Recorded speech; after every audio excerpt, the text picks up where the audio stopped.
The Oddfellows are members of one of the oldest and largest fraternal societies that continue to exist until today. The historical roots of these organizations date back approximately 250 years, although some claim it to be older. The name refers to a number of fraternal lodges, friendly societies, and service organizations operating in approximately 30 countries worldwide. Evolving from the traditions of the craft guilds in England, these various organizations were first set up to protect and care for their members and communities at a time when there was still no welfare state, trade unions, or national health insurance. But the Oddfellows functioned absolutely as an organization to address the inadequacies in society that existed as a result of the Industrial Revolution, people moving into the cities, and there was really no infrastructure set up. Organized governments in Europe and in the United States had no way of addressing the human need that arose from all of the people moving into the cities at once to work in the factories. And so the Oddfellows were groups of men, bankers, business people, really from all walks of life, but they had one thing they agreed on, was that there were things that needed to be done in society. There were orphans everywhere. There were injured workers who were injured in factories and could no longer work. There were the elderly. There were no really old folks or retirement centers to deal with the elderly, and now many of them were in the cities.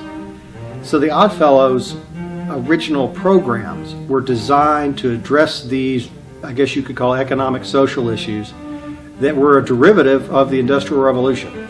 And there were really no other societies or fraternities or secret orders, whatever word you want to use, that did this. Even the Social Security system that we have in the United States today was modeled on the Member Lodge Association.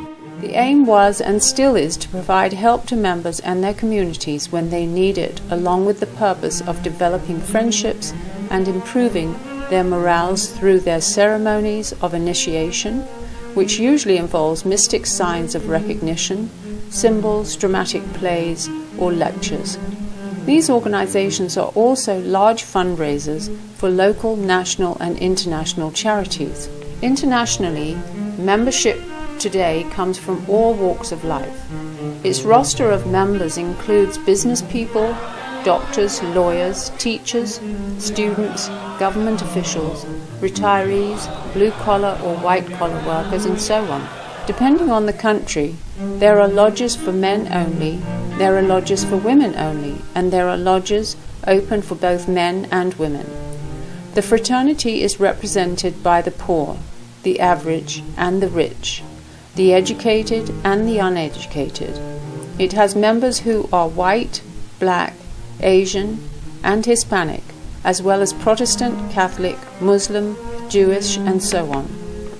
Members are bound by the solemn belief in a creator, a desire to improve their character, a heart to help each other, their families, and their communities, and a calling to live and promote the principles of friendship, love, and truth, which transcends labels. It is a common belief of these organizations that through inculcating practical morale principles, through developing understanding and tolerance among various types of people, and through working together, they can make a difference in the world and among themselves.